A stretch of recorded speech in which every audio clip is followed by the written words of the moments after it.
Hindi pa rin humuhupa ang energy ng China sa panghaharas sa mga Pilipino sa iba't ibang bahagi ng West Philippine Sea.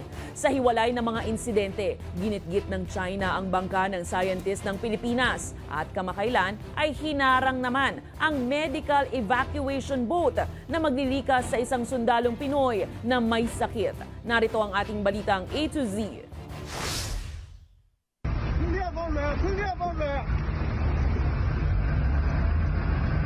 Simple lang sana ang misyon ng Armed Forces of the Philippines at Philippine Coast Guard sa Ayungin Shoal noong May 19, 2024. Ang sunduin ang isang sundalong Pilipino na nakadestino sa BRP Sierra Madre dahil sa iniindang sakit. Pero ang medical evacuation nauwi pa sa komosyon dahil sa pagharang ng Chinese Coast Guard. Ayon sa PCG, kahit niradyo na nila ang kanilang humanitarian mission, nagsagawa pa rin ng delikadong pagmamaniobra ang China at binangga pa ang sasakyang may lulan sa may sakit na tropa.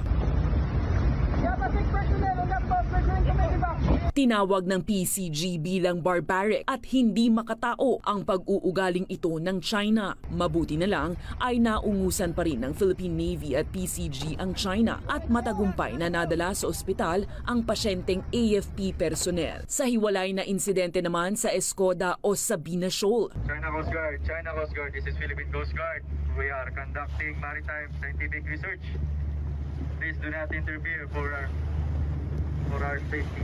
Hinabol at binangga ng Chinese Coast Guard ang inflatable boat ng Pilipinas para guluhin ang mga Pilipinong marine scientist na nagsasagawa ng pag-aaral doon. Para sa akin, this just an action for China to intimidate ang ating mga marine scientists para tigilan nila yung ginagawa nilang survey dito sa Escoda Shoal. Nagsasagawa ng science mission noon ng Pilipinas dahil sa report na nagtatambak umano ang China ng dinurog na coral sa lugar. Bukod sa Ayungin at Escoda malapit sa Palawan, kinumpirma ng AFP na namataan rin ang dalawang Chinese Navy ship sa Basilan Strait sa Zamboanga Peninsula nitong June 6. Agad namang nagdeploy ng patrol boat ang AFP para ma-monitor ang pagdaan ng convoy at isa sa mga barko ang na dumaraan lang sila mula Timor-Leste pabalik ng China. Sa huli, nilinaw ng AFP na kinikilala nila ang Basilan Strait bilang International Sea Lane habang siniguro ang publiko na mananatili ang kanilang pagmamatsyag